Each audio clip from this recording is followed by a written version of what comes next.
5 businesses that you can start with only 1,000 rand.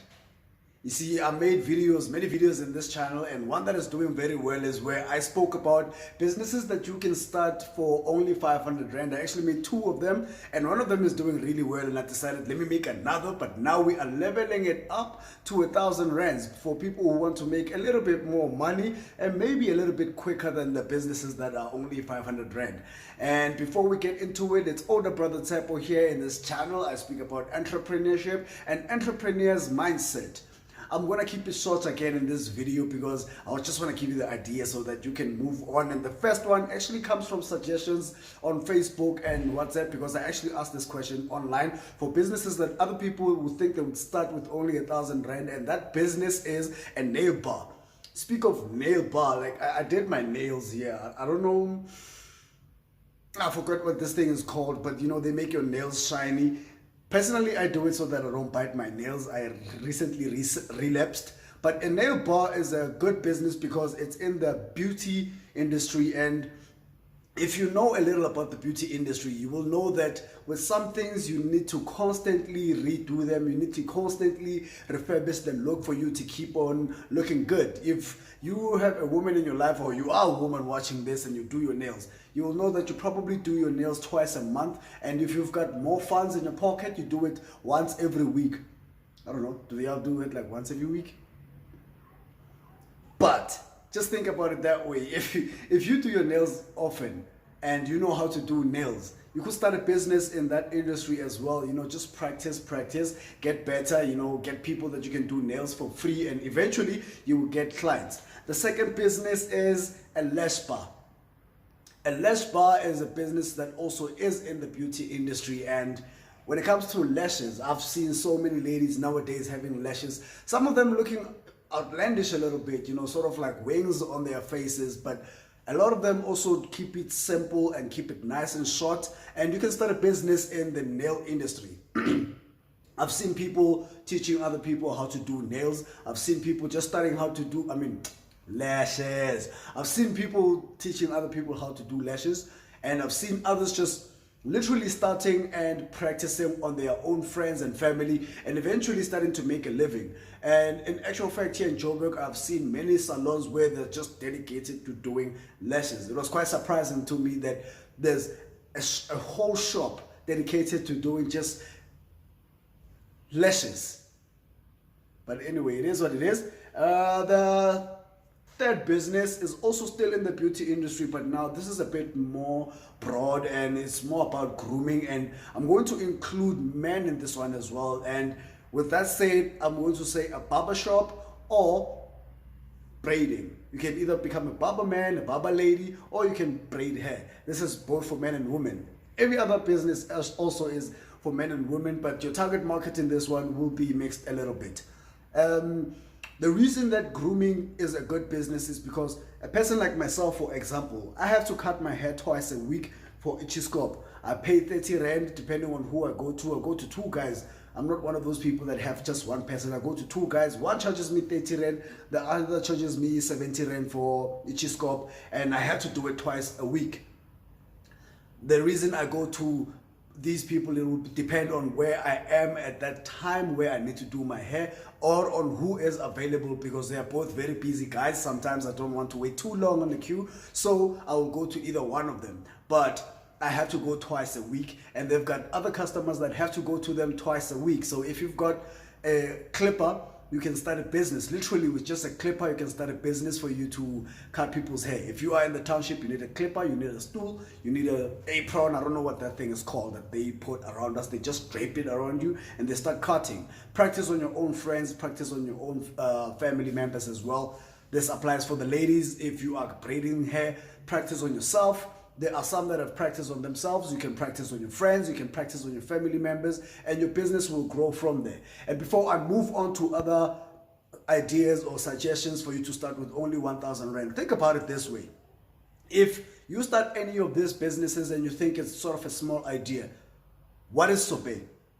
Is it sobe or sobet? What is that type of business? What do they do at sobe for both men and women? It is all about beauty and grooming, and these are big businesses, and they are actually franchises now. They are probably making millions of rands in the country, and this is all just grooming and in beauty.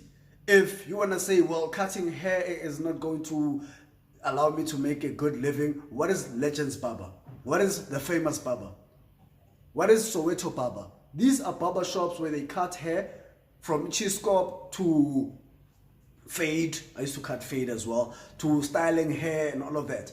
These are businesses that are potentially making millions, and if you are going to start with just that one person doing chiscop, and eventually you do brush and you learn how to trim, you do fade, you learn how to trim, and you do styling on the head, eventually your business, if you are business minded and your business is growth orientated, you are the person who starts a business and you are thinking growth, you can also start a franchise like a Legends Barber. So any business can potentially become a big business. And let's move right on to other businesses. Let's leave the beauty industry a little bit and let's move on to things that go in the mouth, and that is food. The other business, this is also something that I saw on Facebook from one of the commenters, that they started a sauce brand, and it's a chili sauce. Okay, you can make a chili sauce from home, and all you just have to do is find packaging. Packaging can also be cheap for you. You can need to find a printing shop. I've spoken about printing shops in previous videos. And if you are in need of a designer, you can use Canva. In fact, I use Canva myself for this product over here. I'm actually going to keep this. This was going to be just a test. It's a castor oil and hemp seed oil, hair growth stimulation oil. You can use Canva, you can find a cheap printing shop, you can find affordable packaging, and you can make the sauces yourself, and you have a business that you are selling for less than 1,000 rand. You don't need to start with 100 units, you can start with just 20 units and test the market for yourself. Sell those 20 units. When you are left with 5, make more products so that you can keep on scaling and selling to more people. The 5th business is a bakery. Now, when you are thinking bakery, of course a bakery is a big business, but we are starting small here and we are growing the business and expanding. If you know how to bake scones, if you know how to bake muffins, cupcakes, biscuits, you have a business that you can start and scale. You will decide if you want to have a shop where it is an actual bakery, or you just want to bake biscuits or scones or anything of that sort, have it packaged and sell those packaged products and grow in the direction of packaged products, and eventually scale up to a point where you can sell in other retail shops. If you look at things like Eat Some More, Oreo, Murray biscuits, Tennis biscuits, these are all confectionery or bakery type businesses, but you don't actually find an Oreo shop. You find Oreo at ShopRite, you find Oreo at Pick n Pay, or any other major retailer. But these are confectionery products that are packaged. You can go with that direction if you want to, but the aim is for you to start small. There's a caveat to this, of course. If you don't have a baking stove, then it will be a bit more expensive. But if you are starting from home and there is a stove that allows you to bake, you can start baking. Start small.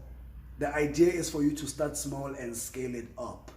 Start small and scale it up, and eventually, if you're the person that wants to start a bakery, you start with your scones. From scones is biscuits, from biscuits is cupcakes, from cupcakes you get commissioned for you to bake a cake for a birthday maybe, and then for a wedding, and then for a conference, and then for other events. You keep on scaling from there, and then you have a shop. People can come order things that are specific and custom for whatever event that they are hosting, but they can also come in and buy a biscuit or a scone. I buy biscuits. I probably would buy your biscuits too. These are the 5 businesses that you can start with only 1,000 rand. And if there's something that I haven't mentioned in this video, because I was only talking about 5, leave a comment in the comment section, and so that other people can come through, learn and get ideas from you. And I probably might get an idea from you, because I'm trying to build multiple income streams. And if you made it this far, click like. It helps with the YouTube algorithm. And if you don't click like, you can't start your business without clicking a like, man.